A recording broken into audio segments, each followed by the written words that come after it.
आप सभी का सुस्वागतम करता हूँ। आप सभी का इस ग्रामर इंग्लिश स्पोकन में हम लोग चैप्टर नंबर 3 तक कंप्लीट कर चुके हैं, ठीक है। जिसको हम लोग फर्स्ट चैप्टर में देखे थे, all the English according two divided, जितने भी थे 8 ग्रुप में, उसका फर्स्ट पार्ट में हम लोग नाउन को खत्म किए। सेकेंड पार्ट में क्या, प्रोनाउन। थर्ड पार्ट में नाउन प्रोनाउन एडजेक्टिव। अब जो आपका जो चैप्टर नंबर 4 स्टार्ट होने जाएगा आज से, ओके। और जो होमवर्क दे कंप्लीट इधर किया रहना, कंप्लीट, ओके। तो मेंशन कीजिए चैप्टर नंबर जितने भी है उतना आप लिख लीजिए और हेडिंग कीजिए वर्ब।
आप लोगों को स्टार्टिंग के समय में एक बात कहते हैं, स्टार्टिंग के समय में नहीं, जब हम लोग एडजेक्टिव पढ़ रहे थे तो उसमें एक एग्जांपल दिए थे कि कोई भी सेंटेंस जो होता है, ठीक, अगर वो सेंटेंस हम अगर लिख दिए, यही सब तो है, कहाँ से यहाँ सेंटेंस अगर लिखा हुआ है तो इसमें हमारा सब्जेक्ट प्रेडिकेट रहता तो है, लेकिन इसके अलावा हम लोग जो 8 ग्रुप पर पढ़े हैं वो इसमें पूरा मिलकर 8 ग्रुप में से कोई भी चीज मिलकर हमारा इस सेंटेंस को कंप्लीट कर पाता है। सब्जेक्ट प्रेडिकेट बाकी अलग हो गई, ग्रामर की अलग बात है, ठीक है।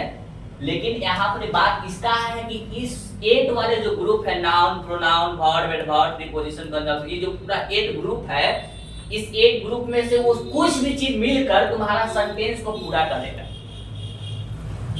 इसी में बहुत चीज यूज हो रहा होगा, आर्टिकल यूज हो रहा है, वर्ब यूज हो रहा होगा, पोसेशन, प्रोनाउन, ये सारा चीज यूज उसमें तुमको दिखेगा नजर होते हुए, ठीक है।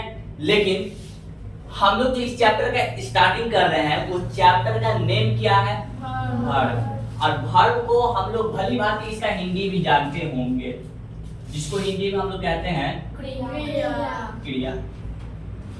हिंदी से समझना बेटर है इंग्लिश से। इंग्लिश में ये जो हिंदी लिखा हुआ है क्रिया, ठीक है। क्रिया का मतलब होता है क्या, कोई भी अगर हम काम कर रहे हो, कोई भी काम, ठीक, वो काम किसी चीज का भी हो रहा होगा, पागलपंती का, हंसना का, रोना का, या फिर कोई भी डू एनी वर्क, ठीक, तो वो सारे काम को हम लोग कहते हैं हिंदी में क्या, क्रिया। इंग्लिश में क्या कहते हैं, बस इसी चीज का तो इंग्लिश में इसका डिफिनेशन है, इसी चीज का वेरी इजी डिफिनेशन। हम लोग जो डिफिनेशन लिखे, देखिए टोटल यहाँ पे हम 3 लिखवाए हैं। First second, third. लेकिन बेस्ट डिफिनेशन इसका माना जाता है ये वाला, सेकंड वाला बेस्ट डिफिनेशन, बेस्टम best. Question, what is verb? आप लोग आंसर क्या दीजिएगा? A verb is a word which denotes an action, possession, relation or a state of beings। अब मतलब समझिए, ये जो वर्ब है ये एक प्रकार का वर्ड है, वर्ड यानी कि एक प्रकार का शब्द है, और ये एक ऐसा शब्द है कि ये डिनोट करेगा आपको क्या चीज का? तो एक्शन का। एक्शन कहने का मतलब वो फिल्म वाला एक्शन जैक्शन, ये जो काम जो तीर थार मार थार जो होता है वो एक्शन नहीं। हम लोग ग्रामर के भाषा में एक्शन उस चीज को बोल रहे हैं जो काम अपने हाथों से कर रहे होंगे, कोई भी काम कर रहे होंगे, डू हार्ड वर्क, ठीक है, एक्शन। फॉर एग्जाम्पल हम बर्तन धो रहे हैं, ठीक, ये अपने हाथों से काम हो रहा है, ये एक एक्शन हो रहा है, ग्रामर के भाषा में एक्शन हो रहा है। ओके, तो ए वर्ब इज क्या है? वर्ड, जो which डिनोट, क्या डिनोट करता है? एक्शन। और क्या? पोसेशन नहीं जानते हैं क्या? इसलिए चैप्टर में तो पढ़े हैं टू शो पोसेशन। और क्या नहीं जानते? ये नहीं जानते हैं। यानी कि वर्ब आपका जो है एक्शन भी शो करता है, पोसेशन भी शो करता है, रिलेशन भी शो करता है, लेकिन यहाँ पर नहीं बात क्या है कि स्टेट ऑफ बीइंग। स्टेट का हम लोग जानते हैं राज्य राजधानी कहाँ से आई है? इसमें राज्य राजधानी यहाँ पे बात नहीं हो रहा है, यहाँ पे बात हो रहा है। अब एग्जाम्पल दो तो और बेटर समझ में आए। एग्जाम्पल दे दीजिए आपका वर्ब का, जैसे कि लाफ, LUGHF, लाफ, ठीक, ये एक प्रकार का वर्ब है। क्यों वर्ब है? क्योंकि इसमें क्रिया होता है, कोई भी काम करने का बोध होता है, बोध, ठीक है, कोई भी काम करने का बोध होता है, यानी कि उसको हम लोग कह रहे हैं इंग्लिश में क्या दिखाता है? वो एक्शन। और क्या? और यहाँ पे देखो eat, focus carefully, laugh, eat, go, run, play, am, each, are, can, could, shall, will, etc. Okay? No right? Hand for one leg. No right. यहाँ पे हम लोग जो इस सब का एग्जाम्पल दिए, ये लाफ, ये एक वर्ब है। क्यों? क्योंकि ये किसी काम करने का एक काम है, ये काम है। हंसना, हम पागल की तरह हंस रहे, ये काम है लाफ। ईट, ये क्या इसमें काम नहीं होता है? क्या होता है? उठाने में कुछ लगा कि नहीं लगा? ये भी एक क्या है? एक्शन। और इसी तरह के यहाँ पे जितना आप देख रहे हैं am, is, are, can, could, shall, will, ये सारे सब क्या है? वर्ब। क्यों? क्योंकि ये किस चीज को डिनोट करता है? Action, possession, relation, state of being. लेकिन अब इसमें बात ये है ना, इस बात की चर्चा है कि ये सब वर्ब तो है, लेकिन इसमें पहचान करो तो कौन एक्शन है, कौन रिलेशन दिखा रहा है, कौन तुमको पोसेशन दिखा रहा है, और कौन ये स्टेट ऑफ बीइंग्स दिखा रहा है। इसका अभी जस्ट चर्चा करेंगे, लेकिन अभी तुम लोग पहले इसको जो लिखा है उसको नोट डाउन करो। चलिए एक बार फिर से हम लोग रिवाइज करते हैं कि हम लोग वर्ब के बारे में जाने किए हैं, ठीक है? तो हम लोग वर्ब के बारे में जाने थे। ए verb is a word, a verb is word which denotes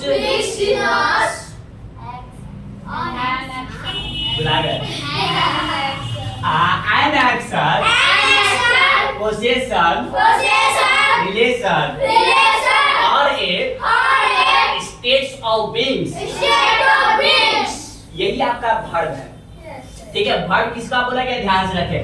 main बात ये है, अगर ये बात अगर छोड़ दिए तो आपने परिभाषा ठीक नहीं दिया, गलत दिया।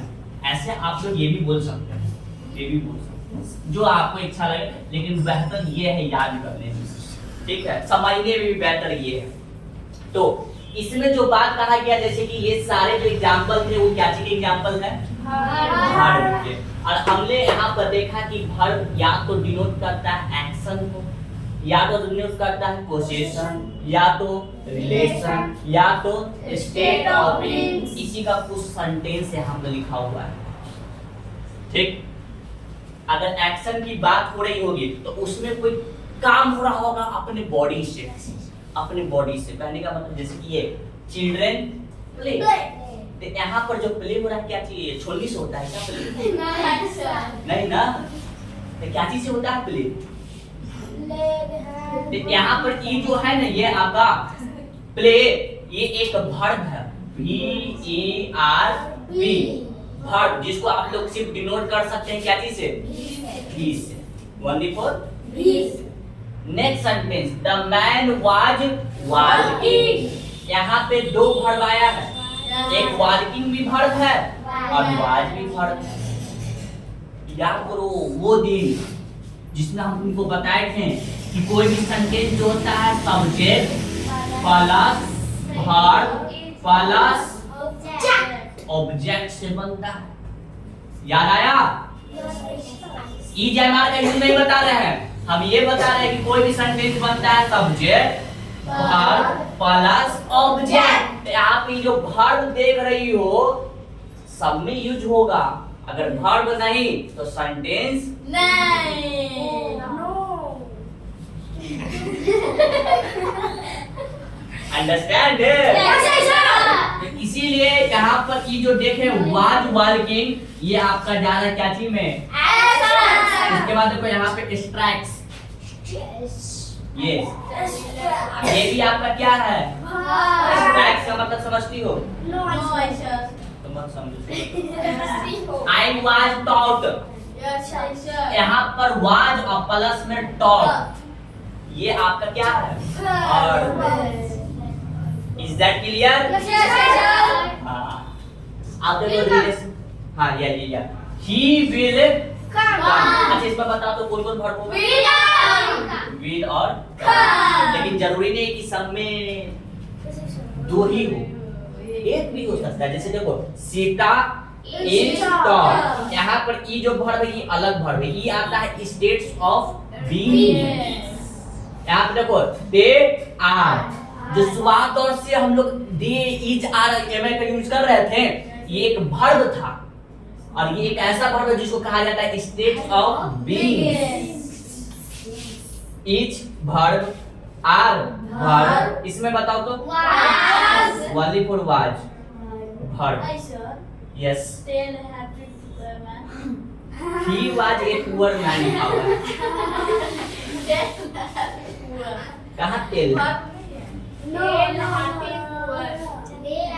ये दे आर है।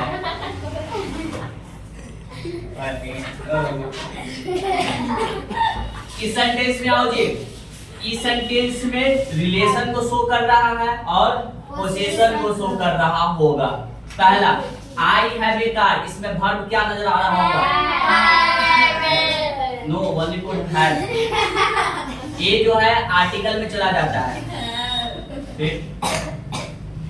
ए जो है आर्टिकल में चला जाता है, ए हो एन हो या फिर द, आर्टिकल में चला जाएगा। ये दूसरा चीज बात हो गई है।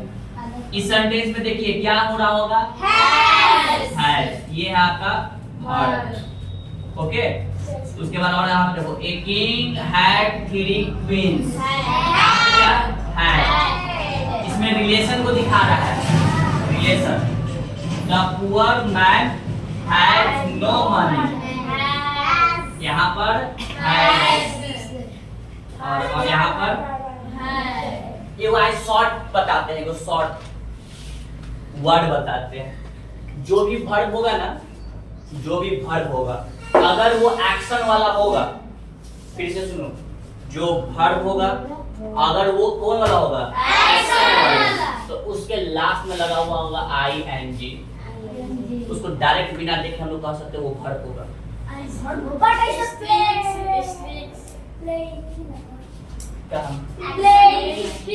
यहाँ पे देखो वर्किंग KING आ रहा है, देख, और कहाँ है यहाँ पर, ओके। अभी क्या बताए, जो हमारा वर्ब होगा अगर वो आ रहा होगा एक्शन में तो उसके लास्ट में क्या लगाना होगा ING। ये जरूरी नहीं है, ये ऐसा हम रूल नहीं बता रहे हैं, एक्सेप्शन भी होता है इसका, कोई कोई नहीं भी हो सकता है किसी किसी, लेकिन अधिकतर में तुमको मिल जाए, ठीक है। Any problem? No problem, okay. और बाकी सबको पहचानना होगा, बाकी सबको तो पक्का वो वर्ब बीचों बीच में मिलेगा। अगर इसको पहचानना होगा या फिर इसको पहचानना होगा तो बीचों बीच में मिलेगा।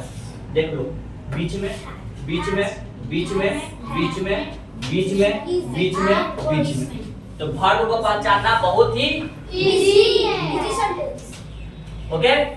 आपका पहला दिन का इतना ही भर शिक्षा प्राप्ति मिलेगा। आपका होमवर्क है, पहले लिख लीजिए, राइट होमवर्क।